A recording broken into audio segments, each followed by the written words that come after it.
சற்று அப்பால் சென்றதும் கண்டேன் என் உயிருக்கு உயிரான அன்பர் தம்மை. நம் ஆண்டவராகிய இயேசு கிறிஸ்துவின் அன்பும் அருளும் அமைதியும் மகிழ்ச்சியும் உங்கள் அனைவரோடும் என்றும் இருப்பதாக.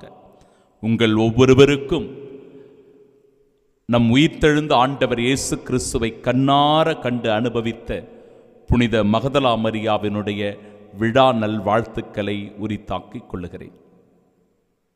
அன்புமிக்க சகோதர சகோதரிகளே, இன்றைய நாளினுடைய முதல் வாசகத்தில் அற்புதமாக அந்த இனிமை மிகு பாடலானது அமைக்கப்பட்டிருக்கிறது. ஒரு தலைவி தலைவனை ஆர்வத்தோடு தேடுகின்ற தேடலை விவரிக்கிறது முதல் வாசகம்.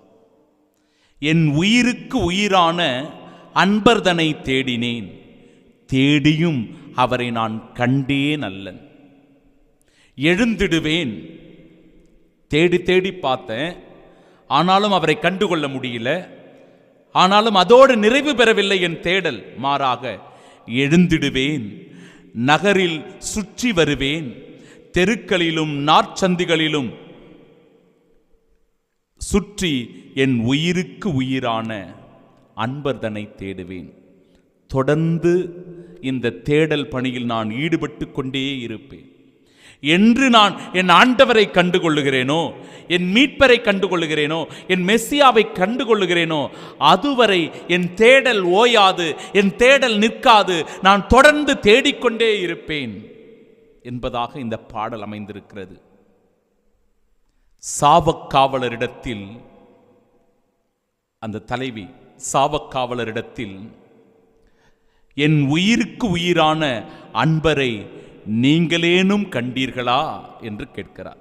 இன்றைக்கு எப்படி மகதலா மரியா அந்த கல்லறைக்கு ஓடி சென்று வெறுமையான அந்த கல்லறையை பார்த்தபோது அங்கிருந்தவரை தோட்டக்காரர் என்று நினைத்த, ஐயா, என் ஆண்டவரை எங்காவது வைத்திருந்தால் நீர் எங்கே வைத்தீர் என்று சொல்லும், நான் போய் எடுத்துச் செல்வேன் என்று சொல்லுவது போல என் உயிருக்கு உயிரான அன்பரை நீங்களேனும் கண்டீர்களா என்று கேட்கிறார்.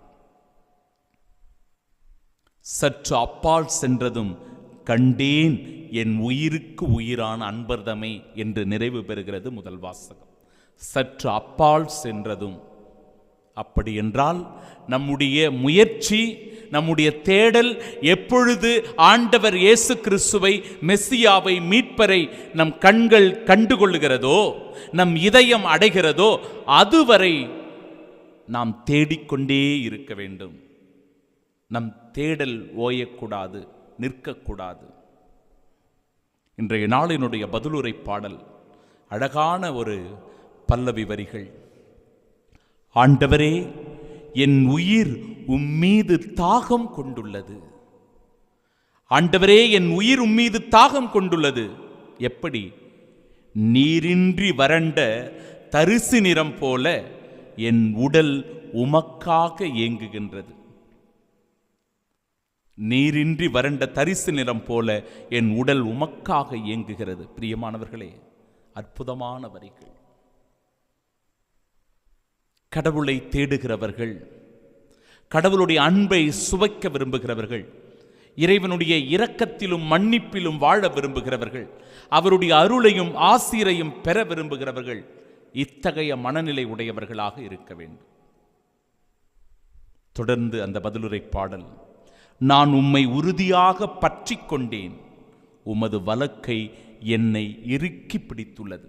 நான் உம்மை பற்றி கொண்டேன், அதன் பிறகுதான் உமது வலக்கை என்னை இறுக்கி பற்றி கொண்டது.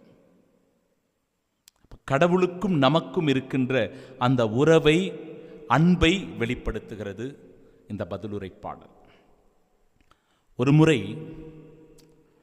திருவள்ளூரில் இருக்கின்ற GH ஹாஸ்பிட்டலுக்கு தேவ நற்கருணை வழங்குவதற்காக சென்றிருந்தேன். என்னுடைய பங்கைச் சேர்ந்த ஒருவர் அங்கு அனுமதிக்கப்பட்டிருந்தார். அவருக்கு தேவ நற்கருணையை வழங்க வேண்டும் என்பதற்காக அங்கு சென்றிருந்தேன். அப்பொழுது அங்கு நின்று கொண்டிருந்த கூட்டம் ஒன்று யாருக்காகவோ கதறி கதறி அழுது கொண்டிருந்தது. ஒரு சகோதரி, அதில் அந்த கூட்டத்தில் ஒரு பெண்மணி சத்தமாக குரல் எழுப்பி அழுது கொண்டே இருந்தார். எப்படியாச்சும் எங்க வீட்டுக்காரை காப்பாத்திடுங்க, எப்படியாச்சும் அவரை காப்பாத்திடுங்க. அவர் ஏதோ ஒரு பெரிய விபத்தில் சிக்குண்டு உயிருக்கு போராடி கொண்டிருப்பார் போல. அதனால் இந்த சகோதரி சத்தமா ஓன்னு அழுது அழுது கதறி கதறி வேண்டுகிறார். எவ்வளவு செலவானாலும் பரவாயில்லை, எந்த டாக்டர் ஆனாலும் கூட்டிட்டு போயிட்டு என்னுடைய கணவரை காப்பாத்திடுங்க, என் வீட்டுக்காரை காப்பாத்துங்க என்று சொல்லி அவர் கதறி அழுவதை பார்த்தேன். அந்த கணவர் மீது அந்த மனைவிக்கு இருந்த அன்பு, நெருக்கம், பாசம், அந்த உறவின் பிணைப்பை பிரியமானவர்களை அந்த சூழ்நிலையில் என்னால் அனுபவிக்க முடிந்தது. அத்தகைய அனுபவத்தை இன்றைய நாளினுடைய விழாவும் புனிதையான மகதலா மரியாவும் அந்த நற்செய்தி வாசகமும் நமக்கு வெளிப்படுத்தி சொல்லுகிறது. சில முக்கியமான விஷயங்களை உங்களோடு பகிர்ந்து கொள்கிறேன். 5 செய்திகள். இருள் நீங்கும் முன்பே மகதலா மரியா கல்லறைக்கு சென்றார். மகதலா மரியாவினுடைய ஆர்வத்தை இது வெளிப்படுத்துகிறது. இப்ப கடவுளை காண்பதற்கு நம்முடைய உள்ளம் ஏங்க வேண்டும். கடவுளை தேடி ஒவ்வொரு நாளும் நாம் ஓடி வர வேண்டும். அவரிடத்தில் தஞ்சம் அடைய வேண்டும். அவருடைய இரக்கத்தை, மன்னிப்பை பெறுவதற்காக நாம் ஆர்வம் காட்ட வேண்டும். இருள் நீங்கும் முன்பே மகதலா மரியா கல்லறைக்கு ஓடிச் சென்றார். அவரிடத்தில் எவ்வளவு ஆர்வம் இருந்திருக்குது பாருங்க. கடவுளை பார்க்க வேண்டும், இயேசுவை பார்க்க வேண்டும் என்கிற ஆர்வம் அவரிடத்தில் இருக்கிறது. திருப்பலியில் பங்கேற்க, தேவ நற்கருணை உட்கொள்ள, ஆண்டவருடைய வார்த்தையை கேட்க நாமும் கூட மகதலா மரியாவை போன்று மிகுந்த ஆர்வம் கொண்டவர்களாய் இருக்க வேண்டும் என் அன்பு சகோதர சகோதரிகளே. இரண்டாவது, மரியா கல்லறைக்கு வெளியே நின்று அழுது கொண்டிருந்தார். இயேசுவின் மீது அவருக்கு இருந்த அன்பை இது வெளிப்படுத்துகிறது. யார் மீது நமக்கு அதிகமான அன்பு இருக்கிறதோ, யார் மீது நமக்கு அதிகமான நெருக்கம் இருக்கிறதோ, அவர்களுடைய பிரிவு நம்மை துயரத்தில் ஆழ்த்தும், வேதனையில் ஆழ்த்தும், நமக்குள் கலக்கத்தை கொடுக்கும். புனித மகதலா மரியா ஆண்டவர் இயேசு கிறிஸ்துவின் மீது கொண்டிருந்த அந்த அன்பின் மிகுதியால் ஆண்டவரை காணவில்லையே, அவருடைய உடல் இந்த இடத்தில் இல்லையே என்று சொல்லி அழுது கொண்டிருப்பதை பார்க்கிறோம். அன்பின் மிகுதி. மூன்றாவது,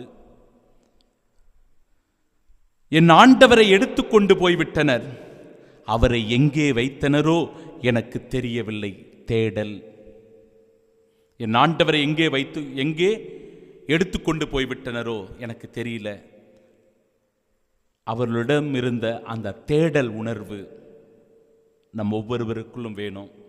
ஆண்டவருடைய வார்த்தையில் நாம் ஒவ்வொருவரும் ஆர்வம் காட்டுகிற போது, தேடலில் ஈடுபடுகிற போது, ஆண்டவருடைய வார்த்தை நமக்கு வழிகாட்டும், நம்மை பாதுகாக்கும், நமக்கு மீட்பினை சொல்லித்தரும், நம்முடைய வாழ்க்கை பாடங்களை அது நமக்கு கற்றுக் கொடுக்கும். நாம் அந்த இறை வார்த்தைகளில் ஒரு தேடலில் இறங்க வேண்டும். மகதலா மரியா ஆண்டவர் இயேசுவினுடைய அந்த தேடலில் ஈடுபடுகிறார். அதன் பிறகு, ஐயா, நீர் அவரை தூக்கி கொண்டு போயிருந்தால் எங்கே வைத்தீர் என சொல்லும், நான் அவரை எடுத்துச் செல்வேன். இந்த வார்த்தை ரொம்ப அற்புதமான வார்த்தை. அது இறந்து போன ஒரு உடல், அந்த இறந்து போன உடலை இவள் எடுத்துக்கொண்டு போய் என்ன செய்ய போகிறாள்? யோசிச்சு பார்த்தோமா நம்ம இதை? ஆண்டவர் இயேசு இறந்து போய்விட்டார். அந்த இறந்து போன உடல் அழுகி கொண்டிருக்கும். அந்த அழுகி போகிற உடலை இவள் தேடிச் செல்லுகிறார். அந்த உடலை காணாததனால் அவள் வேதனை உற்று அழுகிறாள். அந்த உடலை எங்கே வைத்தனரோ என்று தேடி தேடி அலைகிறாள். அந்த உடல் எங்கே இருக்கிறது, நான் எடுத்துக்கொண்டு செல்வேன் என்று சொல்கிறார். பிரியமானவர்களே, இதில் ஆழமான ஒரு இறையியல் சிந்தனை அடங்கி இருக்கிறது.